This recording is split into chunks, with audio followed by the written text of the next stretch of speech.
તમને એક વાત કહું, તમને આ દુનિયામાં સૌથી વધારે કોઈ પ્રેમ કરતો હોય ને તો એ તમારા ઠાકોરજી છે. જોવા જાવ તો આ ઠાકોરજી કોના હતા? વૈષ્ણવને ત્યાં જ બિરાજતા ને.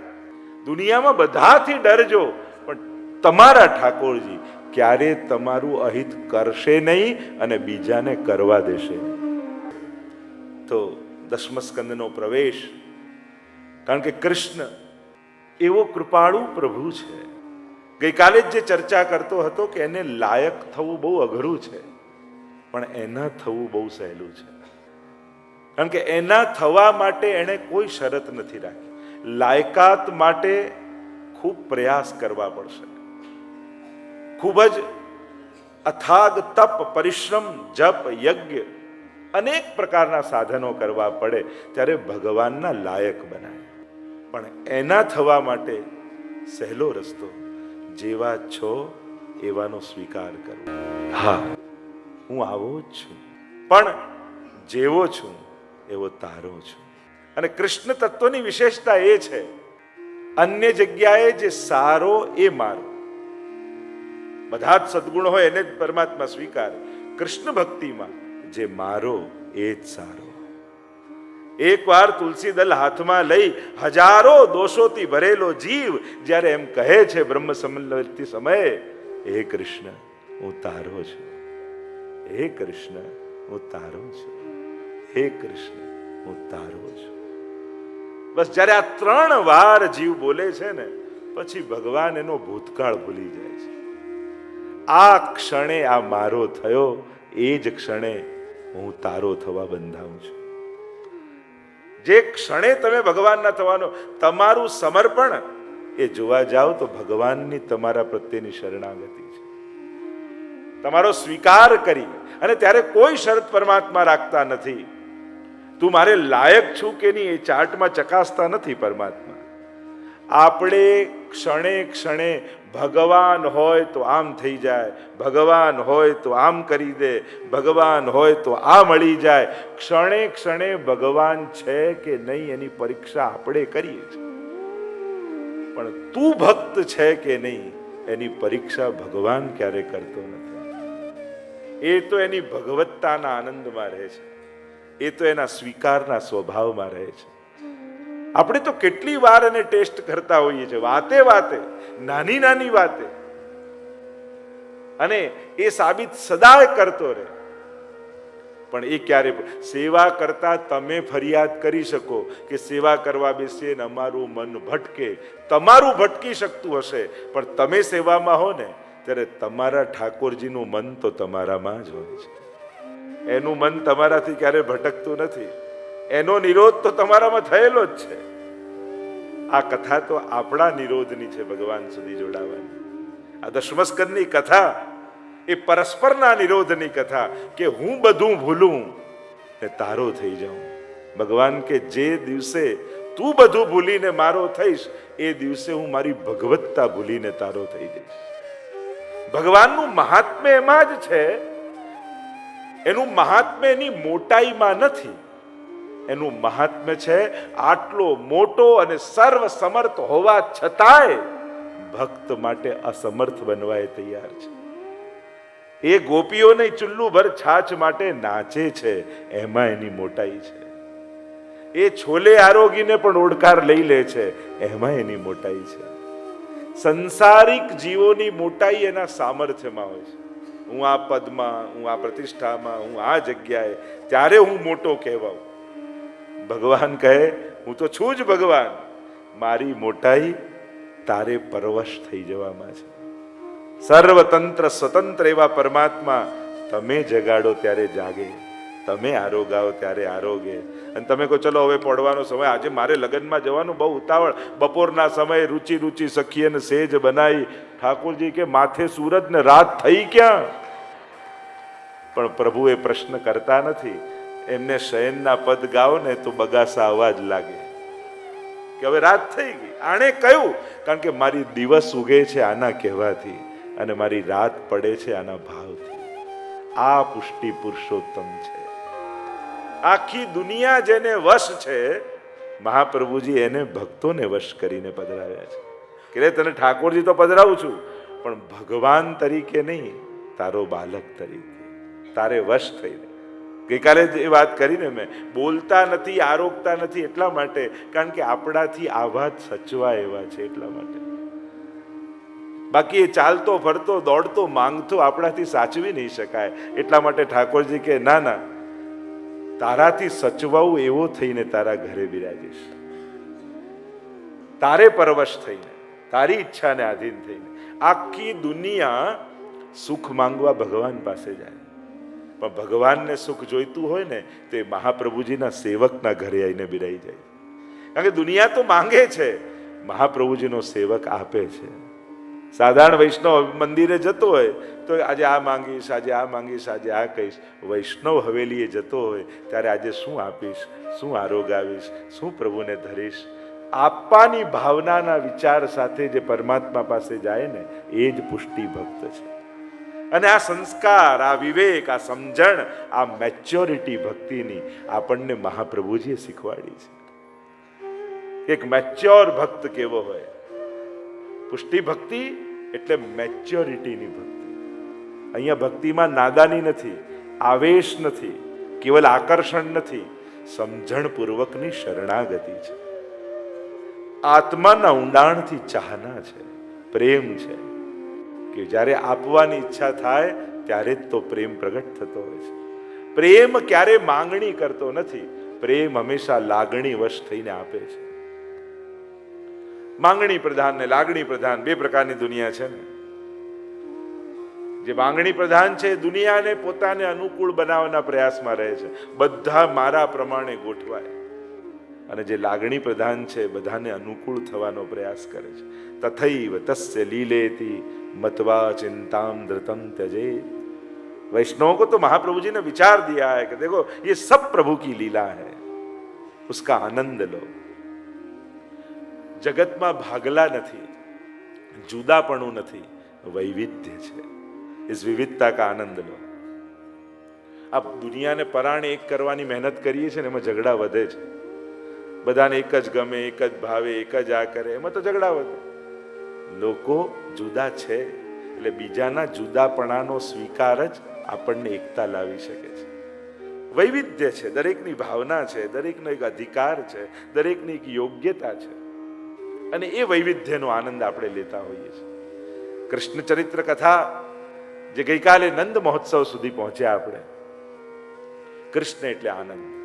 કૃષ્ણ ચરિત્રની તો હું એક જ વાક્યમાં વ્યાખ્યા કરું તો કર્મના કારાગૃહથી નીકળી નંદાલયના નંદ મહોત્સવ સુધી પહોંચવાની યાત્રા એ જ કૃષ્ણના જીવનની યાત્રા છે. હમ સબ કર્મો કે કારાગૃહ में बंद हैं.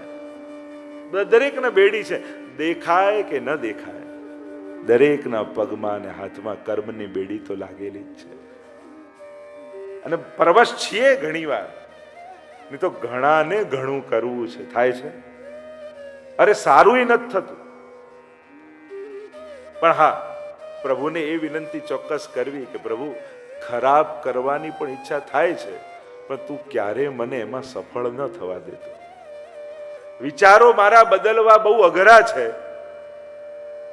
ચિત્તમાં અનેક પ્રકારની કામનાઓ છે, લોભ છે, લાલચ છે, અને સહજ છે, નોર્મલ માણસના ભીતર જાગે. પણ હે પ્રભુ તું સંજોગો ફેરવીને મને રોકી દેજે.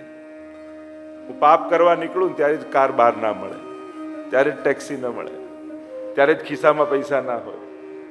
કારણ કે સમજણથી રોકાવું બહુ અઘરું છે. અને અત્યારના સમયમાં ન કોઈને કોઈનો ડર છે અને ન કોઈને કોઈની શરમ છે. અત્યારના સમયમાં આપણો આત્મા આપણને રોકે ને તો જ પાપ કરતા રોકાઈએ એમ છે. અને એટલે જ આજના સમયમાં હાથ પકડીને કોઈને નહીં રોકી શકાય. આ કથાઓ, મંદિરો, સત્સંગો આ બધાની કેમ જરૂર છે? કારણ કે આપણો આત્મા આપણને રોકશે ને તો જ રોકાઈશું. અને એ કામ આપણને સત્સંગ કરાવે છે, આપણી આત્માને બળ આપે છે, તાકાત આપે છે, સાહસ આપે. સત્સંગ સાહસ આપે સત્કર્મ કરવાનું. નહીં તો ઘણાની ઈચ્છા હોય ઠાકોરજી પુષ્ટાવું, પધરાવું, પણ નહીં સચવાય તો, નહીં જાળવી શકું તો, અપરાધ થશે તો, દોષ થશે તો, એમાં પાછા બે ડરાવનારા મળી જાય. અરે આટલી નાની ઉંમરમાં સેવા થતી હશે, એમાં પાછી એવા ગભરાઈ જાય, અપરાધ લાગશે ને દોષ લાગશે. ઘણા તો એમ જ જો કે ઠાકોર જાણે રાહ જોઈને જ બેઠા, તું ભૂલ કર પછી જોઉં છું. કઈ દોષ જોવા આવે છે? તમને એક વાત કહું, તમને આ દુનિયામાં સૌથી વધારે કોઈ પ્રેમ કરતો હોય ને તો એ તમારા ઠાકોરજી છે. દુનિયામાં બધાથી ડરજો, પણ તમારા ઠાકોરજી ક્યારે તમારું અહિત કરશે નહીં અને બીજાને કરવા દેશે નહીં. એટલે સૌથી વધારે ઉદાર જે દુનિયામાં છે એનાથી તો આપણે ડરેલા છે.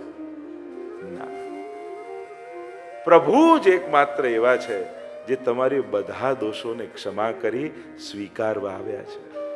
એનાથી ડરશો નહીં. અને કદાચ અમે લોકો જ એવું માહોલ બનાવીને વૈષ્ણવને આપવો જોઈએ કે વૈષ્ણવ પ્રેમથી ભગવત સેવા કરી છે.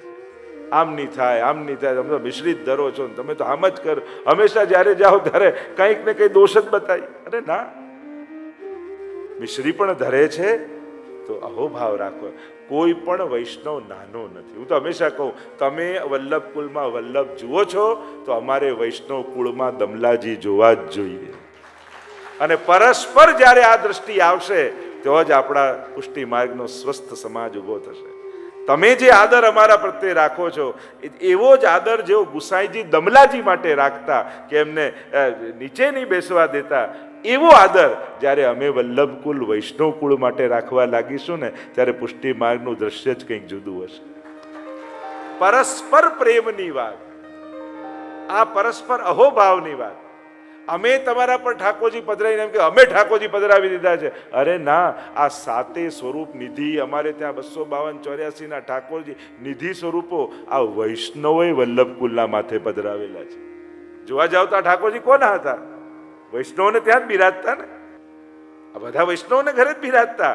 કૃપા કરી વૈષ્ણવોએ વલ્લભ કુલને ત્યાં પધરાયા છે.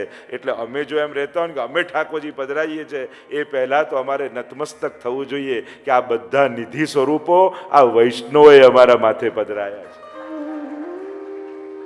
અને હું તો એમ માનું, દરેક નિધિ સ્વરૂપ પર દરેક વૈષ્ણવ સૃષ્ટિનો ભાવ અધિકાર છે, ભાવાધિકાર. જે મહાપ્રભુજી, ગુસાઈજી, ગોપીનાથજી, ગોકુલનાથજી, હરિરાયજી, આ બધાના ગ્રંથો, આ બધાના સ્થાનો, આ બધાના સ્વરૂપો, મને એમ લાગે છે કે દરેક વૈષ્ણવી સૃષ્ટિ એના પર અધિકારી છે. એક ભાવાધિકાર છે બધા. આ ભાવના, આ વિચારધારા જ્યારે આપણા સમાજમાં આવે કે કેમ કરીએ વૈષ્ણવી સૃષ્ટિ સમાજ સંગ મિલ જીવન કો ફલ પાઈએ, તો આ કૃષ્ણ તત્વ એવું તત્વ છે જે મહાપ્રભુજી આપણને વિચારધારા આપી છે. એ કૃષ્ણ પ્રેમની વિચારધારા 10મ સ્કંદની કથામાં જે જોઈએ છે, કહ્યું ને, કારમોના કારાગૃહથી ભગવાન કાઢી નંદાલયના નંદ મહોત્સવ. વિચાર કરો, તમારું ઘર, કોઈને જઈને પૂછો સન્યાસી, અરે ઘર મેં તો માયા હૈ, ઘરમાં તો બંધન છે, ઘરમાં તો મોહ છે. વૈષ્ણવ એમ કહે કે આ મોહ માયાનું બંધન નથી, મારા ઠાકોરજીનું નંદાલય છે. મારો લાલન અહીંયા બિરાજે છે અને આ નંદાલયમાં દાસ બનીને હું રહું છું. આ જે માલિક માને એને બધા બંધન છે, જે દાસ બનીને રહે એના માટે તો ઉદ્ધારનું એ જ કારણ છે. વૈષ્ણવી જીવનની યાત્રા જ હું તો કહું ને કે વ્યક્તિ બનીને જન્મીએ છે, વૈષ્ણવ બનીને જીવીએ છે અને વ્રજભક્ત બનીને જઈશું. આ વ્યક્તિથી વ્રજભક્ત સુધીની યાત્રા એ જ વૈષ્ણવી જીવનની યાત્રાની સફળતા છે. જન્મો એક વ્યક્તિ બનીને, જીવો એક વૈષ્ણવ બનીને, જાઓ એક વ્રજભક્ત બનીને. મારે તો પ્રભુના નિત્ય લીલાધામમાં જવાનું છે. અને એટલે ઠાકોરજી કર્મમાંથી કાઢ્યા છે. પણ એ ક્યારે ઠાકોરજી ત્યાં નંદાલય બને? કોઈ વસુદેવ જેવું કોઈ ગુરુ મળે અને એ જ્યારે કારાગૃહમાંથી કાઢે છે ઠાકોરજીને અને નંદાલયના નંદ મહોત્સવ સુધી લઈ જાય છે, કોઈ એવો સદગુરુ જીવનમાં પ્રાપ્ત થાય ત્યારે એ જ, કારણ કે સંજોગોને બદલીને ચમત્કાર કરે તો સાધારણ છે, પણ સમજણને બદલીને જીવનનો ચમત્કાર પ્રગટાવે એ જ સાચા વલ્લભ જેવા સદગુરુ છે. જ્યારે સમજણ બદલાય છે ને તો પ્રતિપલ પ્રત્યેક ઘટના ભગવદ લીલા લાગવા માંડે છે. અત્યારે દરેક ઘટનાઓ રૂપે જીવનને જોઈએ છે, પછી તો તથૈવ તસ્ય લીલેતી, પછી તો પ્રત્યેકમાં લીલા દેખાય ઠાકોરજીની. એટલે એક એક ક્ષણ ઉત્સવ બની જાય. તો આમ ઉદાસીનતામાંથી ઉત્સવ સુધીની યાત્રા એ જ કૃષ્ણ ચરિત્રની યાત્રા છે. આપણે બધા જ ક્યાંક ઉદાસીન જીવન જીવીએ છીએ, પણ કૃષ્ણ તમારા જીવનમાં પ્રવેશશે ને, તમારું જીવન ઉત્સવ બની જશે, તમારું ભોજન પ્રસાદ બની જશે, તમારું ભાગવું એ યાત્રા બની જશે, તમારું ઉપવાસ એ વ્રત બની જશે. કૃષ્ણ જીવનમાં પ્રવેશે છે ત્યારે પ્રત્યેક ઘટનાઓ જીવનને બદલી નાખનારી હોય છે. પછી મરીને નહીં જાઓ, પછી તો જીવીને જવાનો વિચાર આવશે કે આ જીવનને ધન્ય કરીને જવું છે. તો ગઈકાલે જે ચર્ચા કરી રહ્યા હતા કૃષ્ણ નંદ મહોત્સવની, આ એક ઉત્સવ એવો છે નંદ મહોત્સવ જે નંદ બાબાના નામનો છે. બાકી બધા તો ગોપીઓ, સખાઓ, યશોદાજી, પણ આ એક પહેલો ઉત્સવ. કારણ કે કૃષ્ણ લીલા ઉત્સવની જો તમે કથા જુઓ તો નંદ મહોત્સવથી રાસ લીલા સુધીની આ દિવ્યતમ કથાઓ છે. નંદ મહોત્સવથી પ્રારંભ થાય કૃષ્ણ લીલા ચરિત્રનો, અને પ્રભુના ચરિત્રો તો આનંદસ્ય હરેર લીલા. પ્રત્યેક લીલામાં આનંદ છે, પરમાત્મા આનંદ રૂપ છે. અને એટલે જ્યારે ભક્ત કૃષ્ણને હૃદયમાં પધરાવે છે ત્યારે એનું જીવન ઉત્સવ બની જાય છે. અનેક પ્રકારના ઉત્સવની વાત આપણે ત્યાં છે. નિત્ય ઉત્સવ, નૈમિતિક ઉત્સવ, પાર્વણિક ઉત્સવ, પાટોત્સવ, મહામહોત્સવ, અનેક પ્રકારના ઉત્સવ. રોજની સેવા પણ એક ઉત્સવ છે. અને એટલે જ્યારે પણ સેવામાં જાઓ, બીજું કાંઈ સજો ધજો ન સજો, પણ મુખમાં સ્મિત લઈને ચોક્કસ જજો. પહેલો શણગાર તો આપણી પ્રસન્નતા છે. અને સૌથી મોટા આનંદની વાત આપણા જીવનમાં એ છે કે આવા સાંસારિક જીવનમાં સંસારની વચ્ચે રહેતા રહેતા પણ મને મહાપ્રભુજીએ ઠાકોરજી સાથે જોડી દીધો છે. 1 કલાક સેવા કરું છું ને તો એ સંસારમાં રહેતા રહેતા પણ યશોદાજી જેવું સુખ મને અહીંયા મળે છે, વ્રજભક્તો જેવું સુખ મને અહીંયા મળે છે. એ સારસ્વત કલ્પમાં જે વ્રજભક્તોને આનંદ મળ્યો એ આનંદ મને મહાપ્રભુજીએ કલિયુગમાં આપ્યો છે. અને સારસ્વત કલ્પમાં તો નંદ ઘર આનંદ થયો હતો, કલિયુગમાં મહાપ્રભુજીની કૃપાથી ઘેર ઘેર આનંદ થઈ રહ્યો છે. એ સમયે તો એક ઘરમાં હતો, આજે દરેકના ઘર નંદ ઘર બન્યા છે. જો ને જન્માષ્ટમી આવે ત્યારે લાખો કરોડો વૈષ્ણવના ઘરે ઘરે ઠાકોરજીના કેસરિયા વાગા હોય. કેવી એકતા, કેવી એક બધાને એક રૂપિતા. લાખો વૈષ્ણવના ઘરમાં એક જ શણગાર, એક જ ભોગ, અને કેવો ઉત્સવ. નોમ આવે એટલે નંદ ઘર આનંદના ધ્વનિ ગુંજે. તો આ આનંદ મહાપ્રભુજી આપણને આપ્યો છે. નંદ મહોત્સવની લીલાના અનેક પ્રકારના વર્ણનો આપણે ત્યાં જોવા મળે છે. 18 શ્લોકમાં નંદ મહોત્સવનું વર્ણન આવ્યું. માનો ભાગવતના 18,000 શ્લોકોનો આનંદ આપી દીધો. હે રી હે નંદરાય કે આનંદ ભયો.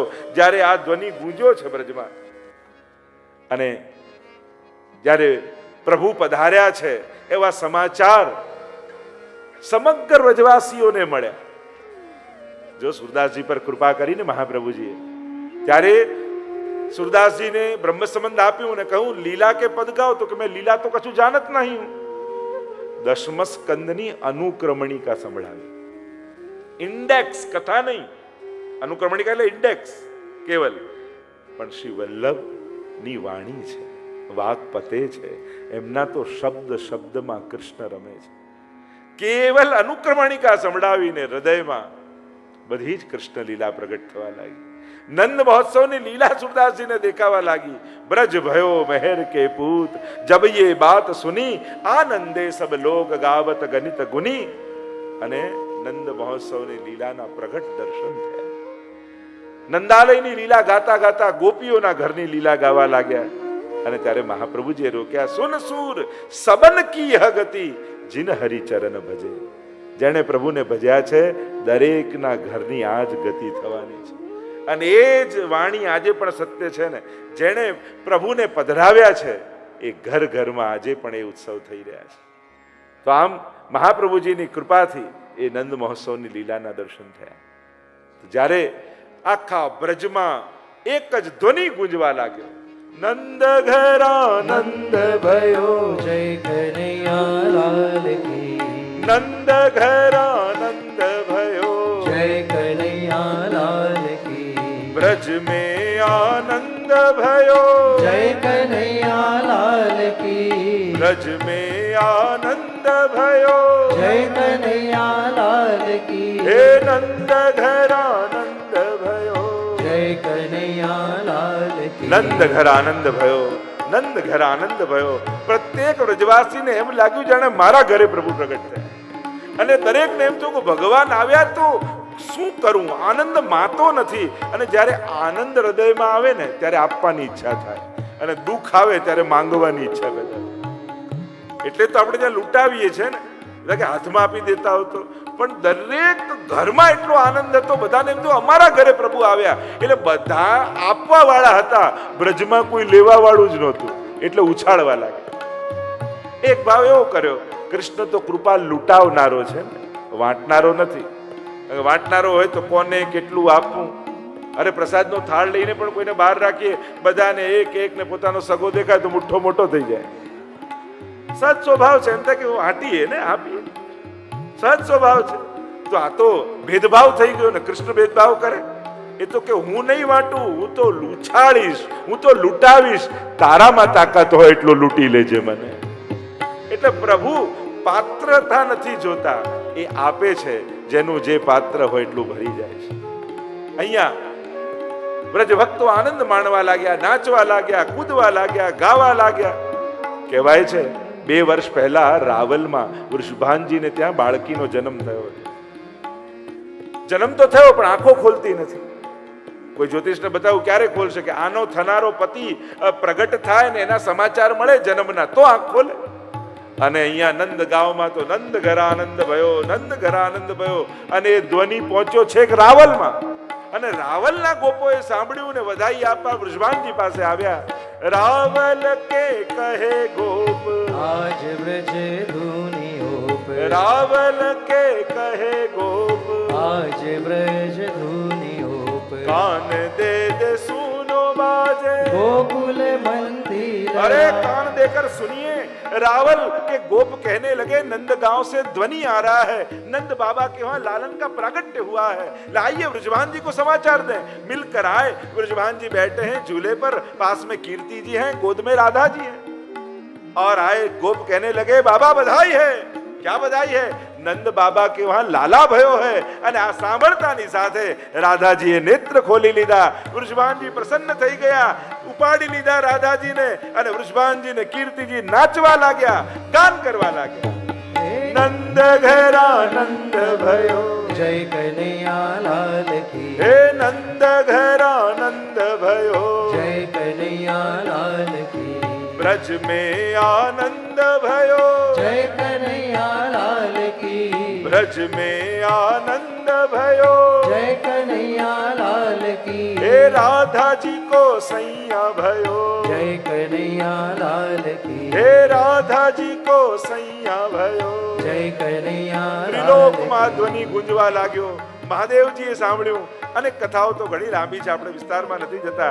મહાદેવજી આવ્યા, લાવ દર્શન કરવા જાઉં, પ્રભુ પ્રગટ થાય તો હું અચૂક આવું, પહેલો આવું, પ્રથમ વૈષ્ણવ છે, શ્રેષ્ઠ વૈષ્ણવ છે।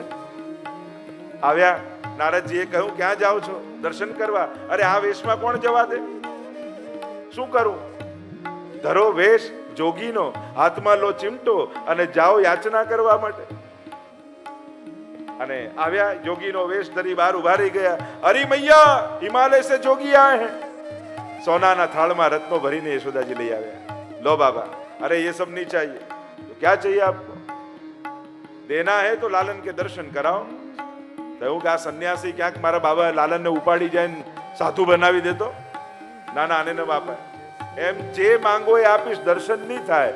મહાદેવજીને થયું લાવ થોડી બીક બતાવું તો આપે, જો નહીં આ દર્શન કરાવો તો ખાલી હાથે જતો રહીશ। મૈયા કે જવું હોય તો જાઓ। અરે આ તો પાછું ઊંધું પડ્યું, યમુનાજીના તટ પર આવીને રોવા લાગ્યા।